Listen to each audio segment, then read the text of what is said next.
Hello friends, this video is about my most notable projects of the past year, which are patiently awaiting to be edited. If you follow my Instagram, you probably know that there is a fair number of videos of completed projects that accumulated on my hard drive. In other words, this is a preview of my work, which can be demonstrated in full in the new season. And most importantly, I want to ask for your advice on what projects should be edited first, taking into account that the all filmed material will never be published fully, and some topics will inevitably have to be sacrificed. I will begin with a description of the projects of my 2020 vacation. I was preparing for a summer trip for a whole year and managed to make an arsenal of tools and devices in advance. I will talk about their manufacturing a little later. For now, I will only show projects that I needed these DIY tools for. I've been planning to build more furniture for my cabin, and this year I made this primitive chair. In the process of making some of its parts, I decided to turn them, which meant I needed a lathe. I ended up building one from the leftover part of black alder that fell last year. You might have noticed I used a DIY chainsaw bar with the unique characteristics in this project. For now, I will only say that this extra long bar proved to be a success. It is a pity that chainsaw bars with such properties are not available for sale. It turned out that using a pole lathe is easier than using a modern electric lathe, and even more fun than using a shaving horse with a draw knife. I didn't need to learn any special skills. Everything you do is intuitive. Best of all, if something goes wrong, your foot automatically stops pressing on the pedal, instantly stalling the workpiece's rotation. As a result, your body, the cutting tool, and even the workpiece remains intact. You can just make necessary adjustments and continue working. In addition to the pole lathe's safety, I really liked its quiet operation. You can only hear the rustle of the wood shavings. My first impression is exceptionally positive, and I can recommend it for use.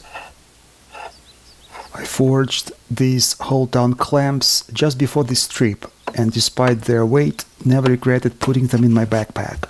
These clamps can securely hold even odd-shaped workpieces with ease. To make it more convenient to work with my clogger's knife, I modernized its base. Both its pin and eye hooks can now be used.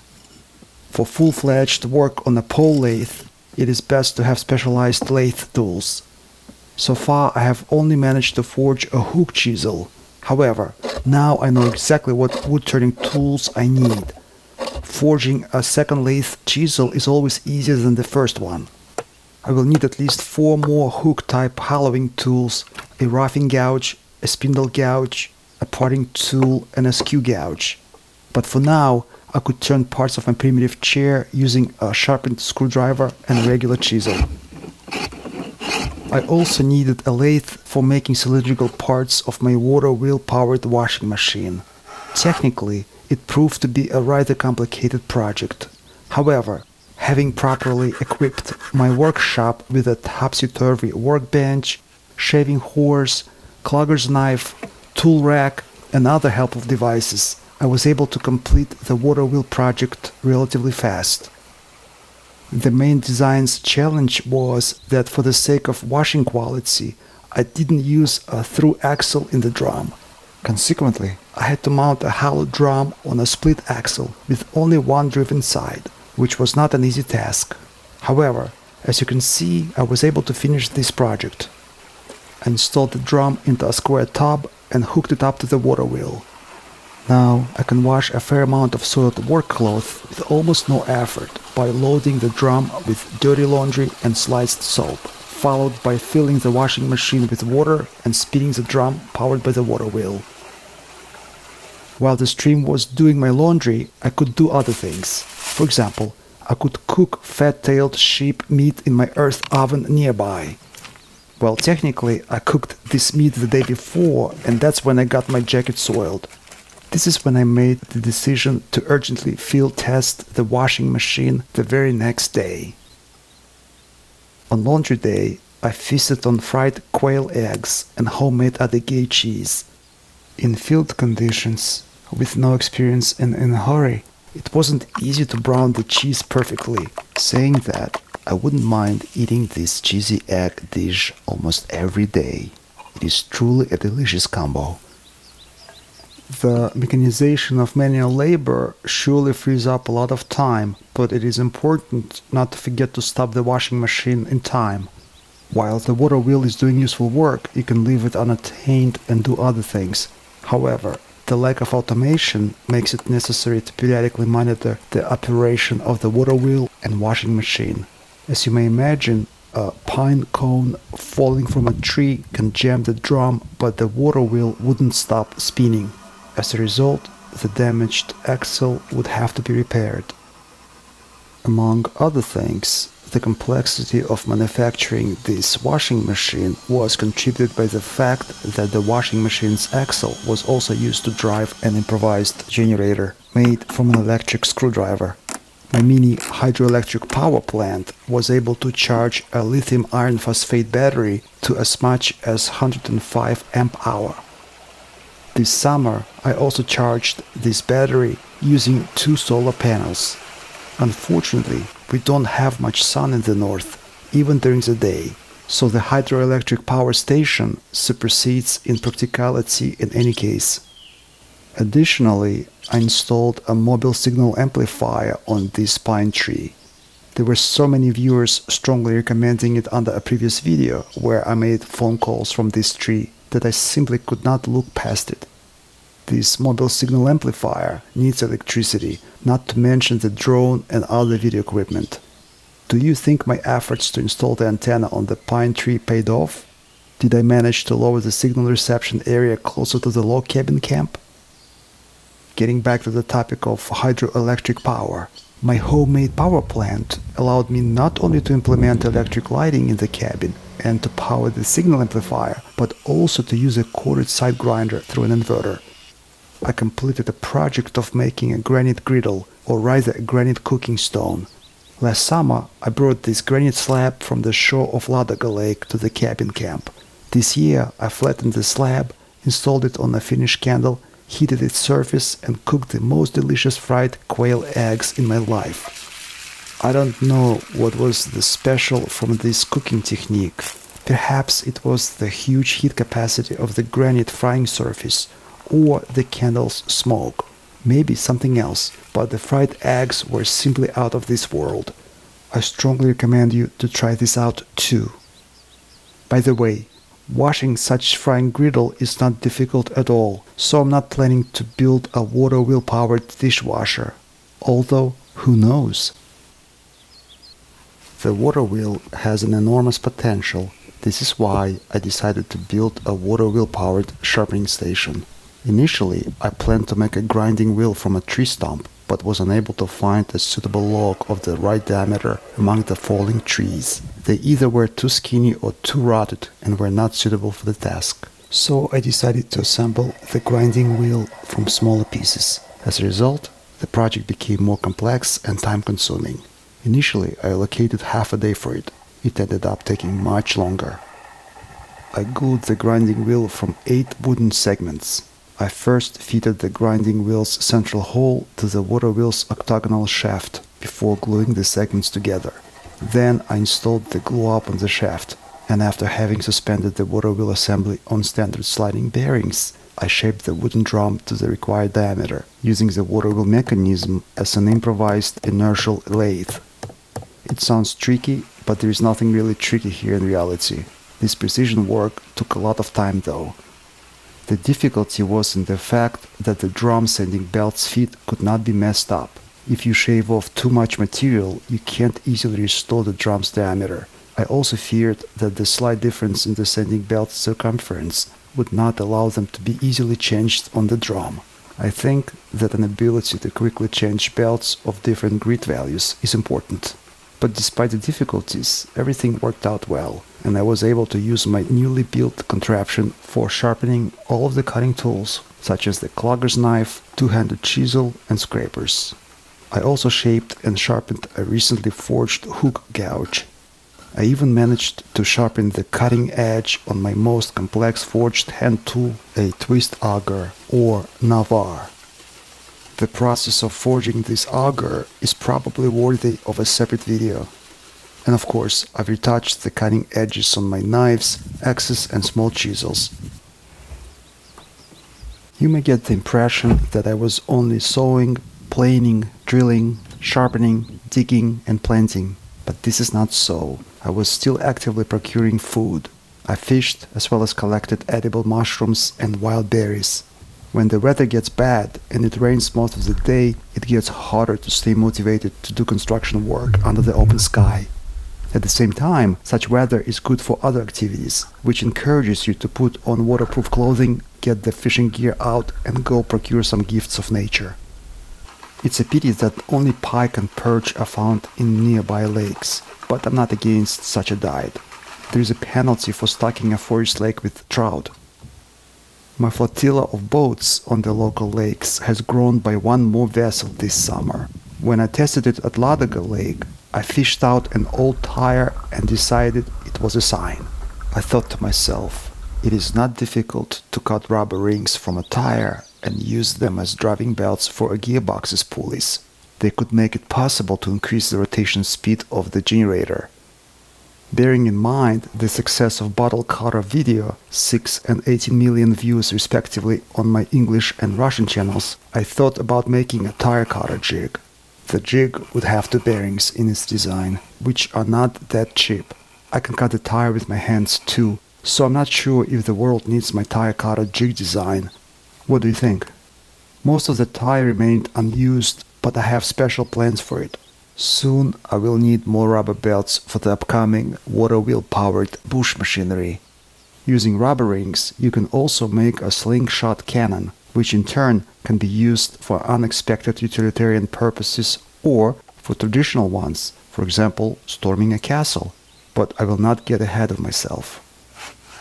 Usually by the end of my stay, I run out of gasoline and thus battery power. So I involuntarily switch to hand tools. This certainly slows down a project's pace, but I'm somewhat happy about it. Working with hand tools is much more enjoyable. Over time, I'm planning to make myself a complete set of hand tools, so you can only hear the rustle of wooden shavings and no rumbling of an internal combustion engine or hum of an electric motor. Returning to the topic of landscaping, I assembled several elements of auxiliary furniture, such as a primitive table, sawhorses, tool racks for my outdoor shop, and other items. I can't mention everything in the overview video, plus this video is already dragging on, so I will now get to a schematic description of my non-bushcraft projects of this season. You might remember in the video about making a vitsa rope from a fir branch, I suggested that such rope could be mated with polyester resin for creating original furniture's elements. Nobody seems to have appreciated this idea, so this year I returned to the rope project. It turned out that shaping vitsa into tightly twisted rings is not so easy.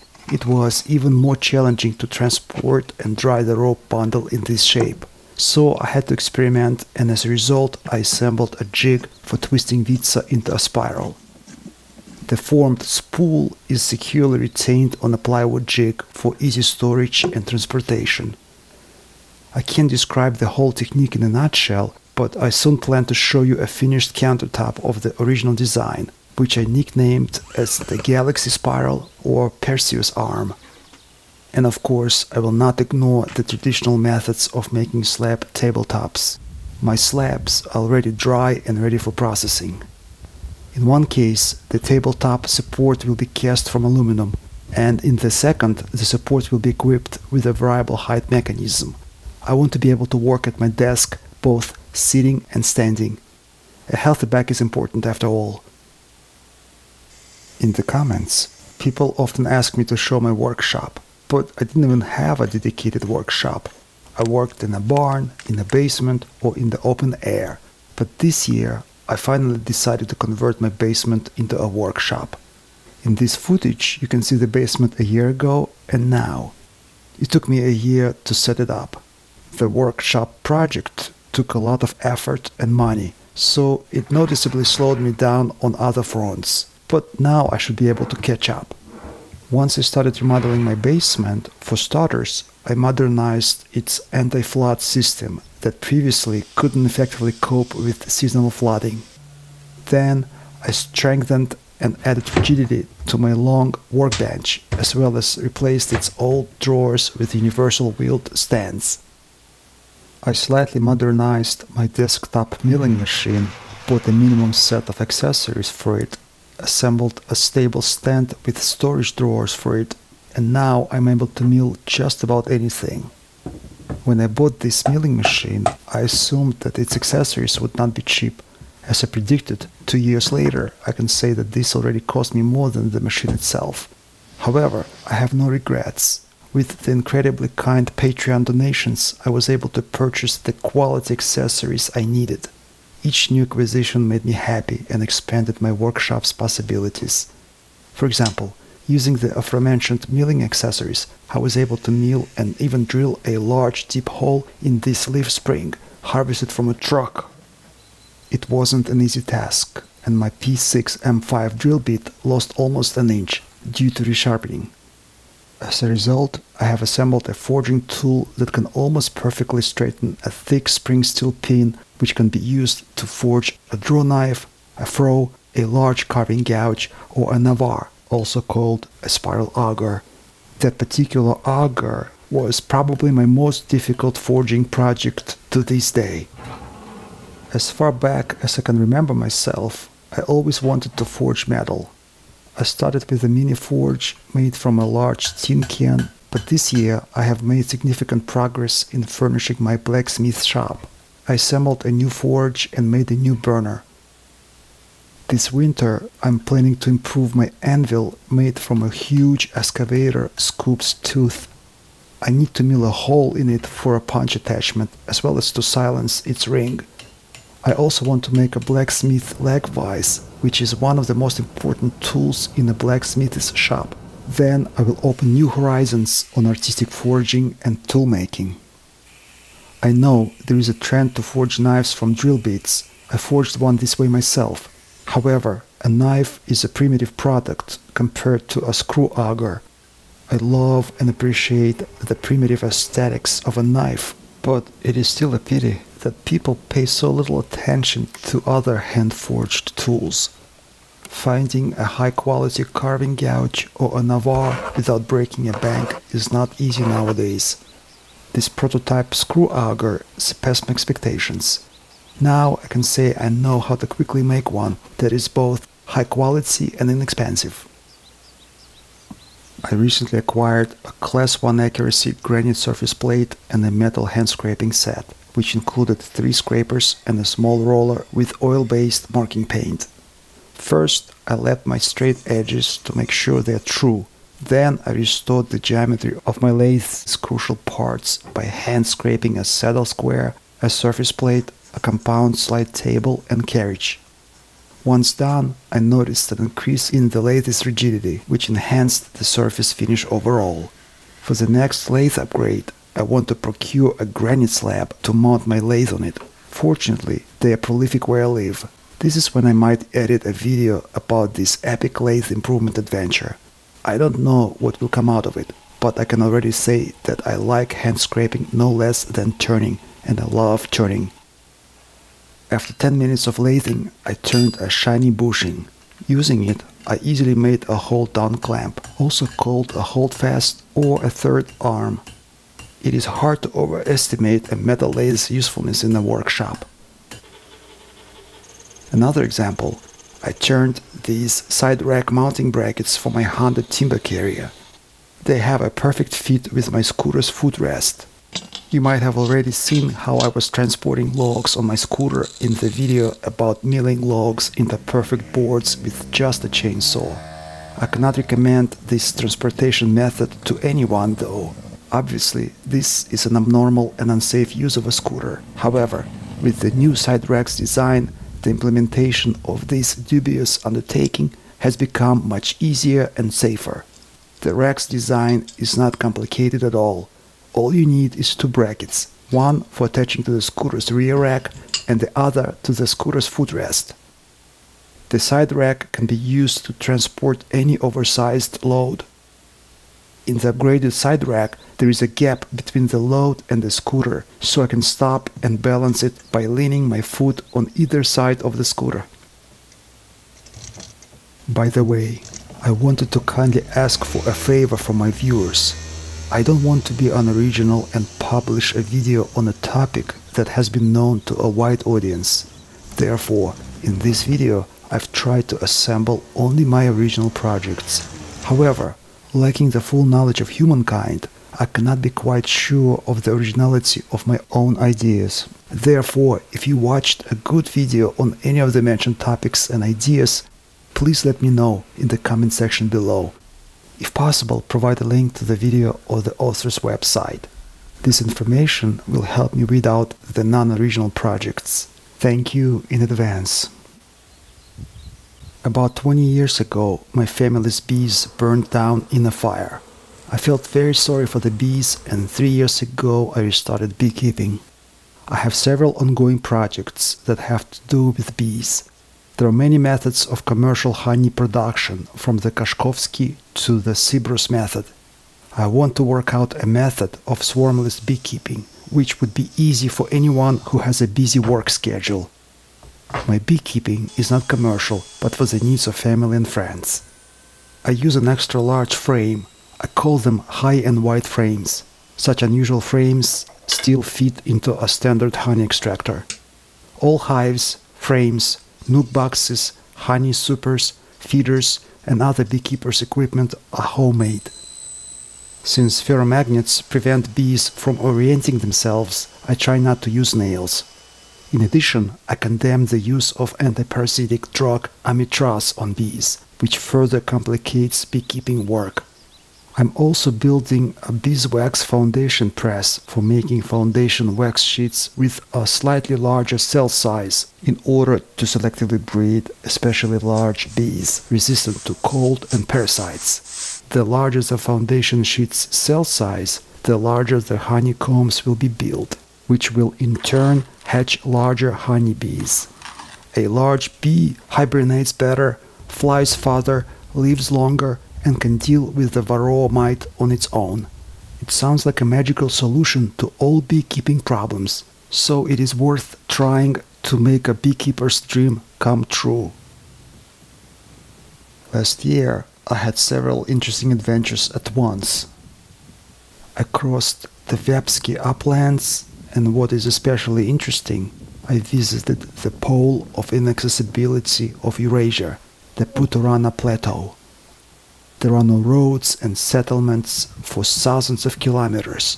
You can only move here by rivers or by air. This is absolutely wild territory. The north is my love, and the Putorana Plateau is a quintessence of everything that I love so much in the north. The harsh beauty of northern massy rocks reflects in the crystal water. I don't know if it is a relevant topic for my channel, but if I get enough interest from my audience, I might tell you more about my adventures in the wild. Ever since middle school, I was interested in slash and burn agriculture, typically used as a method for clearing forest land for farming. I really wanted to learn the real price of bread, which was so appreciated by our ancestors who inhabited these risky farming lands. I could not carry out a full-fledged experiment, but I implemented a small-scale representation of slash and burn agriculture. Taking necessary precautions, I cleared a small section of open forest land with fire and made a small clearing. Then I sowed rye, harvested it, threshed the rye ears, winnowed it from the chaff, ground the grains into flour, and finally baked a loaf of bread in my earth oven. In the process, I made some unexpected discoveries. For example, I was surprised that it was impossible to fully burn out young moss with a bonfire. I had to set fire to it at least twice. Obviously, our ancestors did not use bonfires, but set a controlled ground fire that burned out everything, including bushes and large trees. This past year, I was also refining some of my handheld power tools. For example, a sliding pair of aluminum on aluminum is obviously not the best solution for a track saw and its guide rail. Of course, you can buy a top-of-the-line Mafel or Festool track saw, but I don't make a living with the tool, so I chose to improve this budget track saw.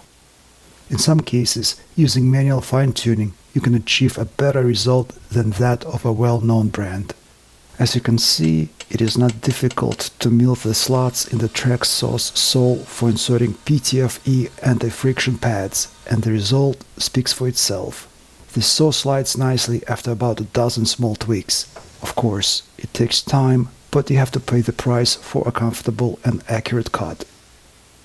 By the way, this year I made a custom guide bar for my chainsaw with non-standard features which cannot be found in the store. The making process was quite straightforward and simple. With this guide bar, it is easy to make perfectly straight cuts. One can easily mill perfectly straight boards even without using swinging motions. Equipped with an upgraded chainsaw, I feel less constrained in materials than in a lumber warehouse, because I can easily mill a specific piece from a falling tree right in the woods. If you're watching this video a considerable time past the publication date, some projects briefly shown here might have already been edited and published. For your convenience, I will be adding links to them down here as they come out. Finally, I will list a few unfinished projects. I have long wanted to learn to make copper casts using sacrificial burnout molds. The technique turned out to be more difficult to master than I thought. I have already ruined 4 sacrificial molds to make a copper frame for this amber type. It is known that the higher the melting temperature of the metal, the higher its fluidity and the greater its shrinkage. If you underheat the crucible, it won't pour. If you overheat it, you're risking to spoil the casting's small details. Here you need experience or advice from a knowledgeable person. Compared to aluminum, copper is more refractory, and therefore it can be heated more without the fear of excessive shrinkage, but its fluidity is noticeably lower. In addition, when melting copper, you have to use a ceramic crucible, which is a big hassle. You're looking at a buzzing, killing machine that feeds on honey and was caught near my hives. But it was not the honey that attracted the hornet, it was the bees. Hornets feed their babies with bee larvae. One hornet family can exterminate a 40,000 bee colony in just 2 weeks. I feel sorry for both the bees and the hornets, so I'm designing and testing a non-lethal hornets trap so I can catch them and release them elsewhere. For 8 years now, I've been slowly building this large shed. On the ground floor, in addition to a sauna, there will be a room for beekeeping. On the second floor, I'm building a woodworking shop. The construction of the shed turned into a collection of mistakes and construction delays. My mistakes are my wealth, and all this wealth is reflected in the video archive. Perhaps in the new year I will share my experience of training the body in order to increase resistance to altitude sickness. Even though I was the oldest member of a group of mountaineers on a trip to Mount Kilimanjaro, I successfully summited Uhuru Peak. I think that my apnea training method was the key to the successful ascent. The weather conditions on the day of the summit forced the absolute majority of those climbing Uhuru Peak to turn back, which makes the completed climb even more valuable to me. However, I'm not sure if the world needs my speculations on the semi-medical topic of oxygen utilization by the body, the intercellular membrane trainability, heliox therapy, hyperbaric oxygenation, and a counterpulsation procedure for a healthy person. Finally, this long video came to an end. It is very difficult to assess finished work for completeness. There is always something to improve. Therefore, a fair number of projects remain behind the scenes. But this is not necessarily bad. The new season will be even more novel and exciting. Friends, I'm very pleased that you watched this video to the very end, which means my efforts were not in vain. If you didn't like the video for any reason, then by all means let me know about it. I read all the comments.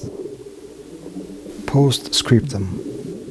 I would like to draw your attention to the fact that we are co-authors, and your role in the developments of the channel is arguably more important than mine. Yes, I come up with the plot, film it, voice it over, edit the video and make the final decision, but I'm only a co-pilot. I'm pleased that our channel is in high demand. If you liked this video, perhaps you could share it with your friends. Let good people watch good videos. PPS. Below I left a link to my DIY projects playlist, as well as playlists about my log cabin building, bushcraft projects, kayaks making and outdoor cooking. I hope to see you back on Advoco Makes.